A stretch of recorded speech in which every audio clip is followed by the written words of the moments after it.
다선생의 시원한 수학 익힘책 풀이. 수학 익힘책 58쪽, 59쪽 분수의 덧셈을 해볼까요? 두 번째 시간입니다. 자, 이번 단원에서 분수의 덧셈을 할 때에는 오른쪽에 나와 있는 것처럼 분모를 같게 만드는 게 중요하고요. 분모를 같게 만드는 건 우리 4단원에서 배웠죠. 통분이라는 과정이었어요. 통분을 할 때에는 첫 번째, 분모의 곱을 이용을 해서 공통분모로 같게 만든다. 또는 두 번째, 두 분모의 최소 공배수를 새로운 공통분모로 해서 통분을 한다. 이 두 가지 방법 잘 기억해야 한다라고 했습니다. 자, 1번부터 보도록 할게요. 1번. 3분의 2와 4분의 3을 각각 그림에 색칠하고 3분의 2 더하기 4분의 3을 계산해 보세요. 3분의 2라는 건 3칸 중에 2칸. 자, 그림으로 표현하면 2칸만큼이 되겠고요. 4분의 3이라는 건 4개 중에 3개. 그러면 그림으로 표현하면 이만큼 표현이 되겠죠. 자, 이 3분의 2와 4분의 3을 분모가 같은 분모 12인 공통분모로 통분을 했더니 3분의 2라는 분수는 분모가 12인 분수로 바꾸었더니 12조각 중에서 8조각 이만큼. 그래서 분수로 표현하면 12분의 8이 되고요. 4분의 3이라는 분수는 분모가 12조각으로 나누면 그 중에 9조각이라는 걸 알 수 있죠. 그래서 분수로 표현하면 12분의 9. 그러면 12분의 8과 12분의 9를 더하게 되면 온전한 거 하나와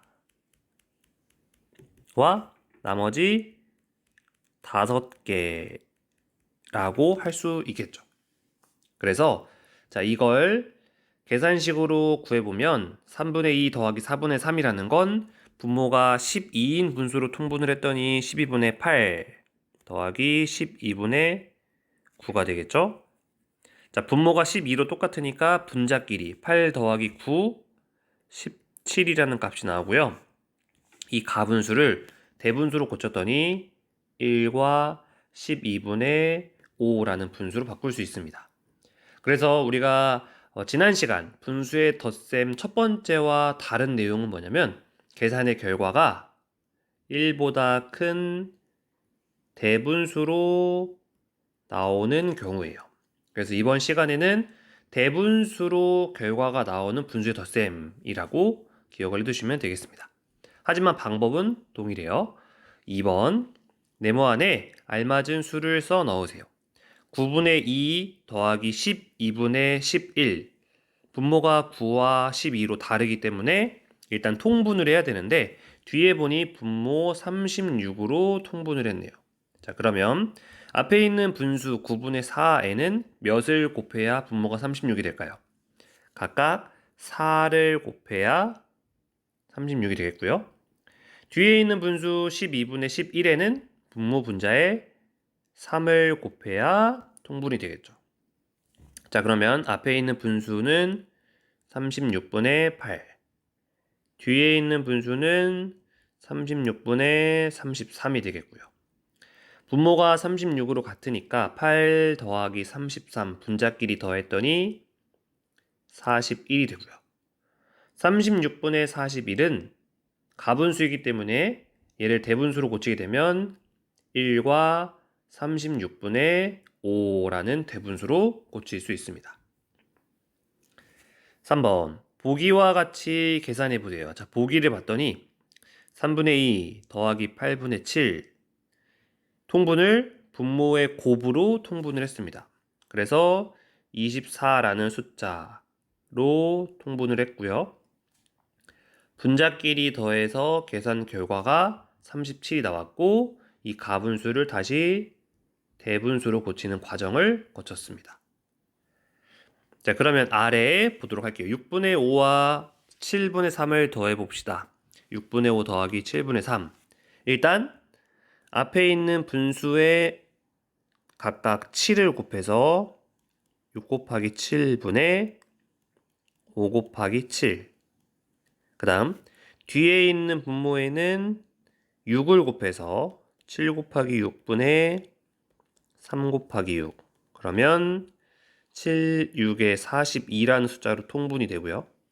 42분의 35 더하기 42분의 18. 자, 이렇게 분모가 42로 똑같으면 분자끼리 더할 수 있겠죠. 42분의 53이 되고요.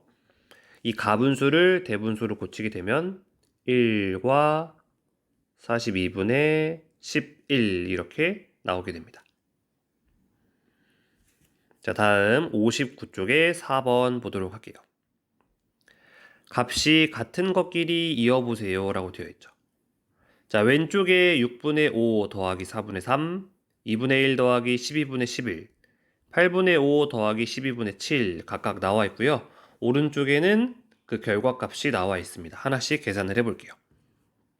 첫 번째, 6분의 5 더하기 4분의 3, 분모가 6과 4, 6과 4의 최소 공배수는 12가 됩니다. 그러면 12분의 앞에 있는 분수에는 각각 2를 곱해서 12분의 10, 뒤에 있는 분수에는 각각 3을 곱해서 12분의 9가 되고요. 이 값을 더하면 12분의 19, 즉 1과 12분의 7이 되죠. 1과 12분의 7 가운데에 있습니다. 그 다음 두 번째 2분의 1 더하기 12분의 1. 자, 분모가 2와 12 다 2의 배수이기 때문에 앞에 있는 분수 2분의 1만 분모가 12인 분수로 바꾸면 되겠습니다. 그래서 분모 분자에 6을 곱하면 12분의 6 더하기 12분의 11. 자, 분모가 12로 같으니까 분자의 값을 더했더니 12분의 17. 자, 이 수를 대분수로 고치면 1과 12분의 5라는 분수가 됩니다. 1과 12분의 5, 첫 번째에 있죠. 그러면 자연스럽게 세 번째로 연결이 되겠습니다. 자, 5번. 준기는 주말 농장에 방울토마토를 8분의 7kg, 풋고추를 10분의 9kg 수확을 했습니다. 준기가 딴 방울토마토와 풋고추의 무게가 모두 얼마인지. 자, 모두라고 했기 때문에 방울토마토의 무게 8분의 7과 풋고추 10분의 9kg을 더해야겠죠. 그런데 분모가 8과 10 다르기 때문에 통분을 해야 됩니다. 자, 8과 10의 최소 공배수는 40이고요. 앞에 있는 분수에는 그러면 각각 5를 곱해서 40분의 35. 뒤에 있는 분수에는 분모 분자에 4를 곱해서 40분의 36이 되죠. 자, 분모가 40으로 같을 때 분자끼리 더하면 71이 되니까 이걸 대분수로 고치면 1과 40분의 31이 됩니다. 그래서 준기가 수확한 작물의 무게는 1과 40분의 31kg이 됩니다. 자, 마지막 6번. 문제가 조금 기네요. 문제를 보면서 잘 분석을 해볼게요. 지혜네 집에서 할머니 댁에 가려면 기차역을 지내야 합니다. 지혜네 집에서 기차역까지의 거리는 7분의 4km이고요. 기차역에서 할머니 댁까지의 거리는 9분의 4km입니다. 그러면 지혜는 집에서 할머니 댁까지 가는 거리가 1km가 안 되면 걸어가고 1km가 넘으면 자전거를 타고 가려고 합니다. 어떤 방법으로 가야 할지를 알아봐 주세요 라고 되어 있죠. 자, 그러면 지혜네 집에서 할머니 댁까지 거리를 일단 계산을 해야 돼요. 어떻게? 7분의 4km 더하기 9분의 4km. 그럼 분모가 7과 9로 다르기 때문에 통분해야겠죠. 분모의 곱 7, 9, 63분의 분자 4에도 9를 곱하니까 4하고 36. 그 다음 뒤에 있는 분수에도 각각 7을 곱하니까 63분의 28이 되겠죠. 그러면 두 분수를 더하면 63분의 64라는 값이 나옵니다. 자, 63분의 64 가분수를 대분수로 고치면 1과 63분의 1이라는 값이 나오죠. 자, 1과 63분의 1은 1보다 크기 때문에 지혜는 걸어가지 않고 자전거를 타고 이동을 해야 하는 게 맞겠죠. 자, 이렇게 해서 오늘은 분수의 덧셈 두 번째 시간, 결과 값이 1보다 큰 분수에 대해서 살펴보았습니다.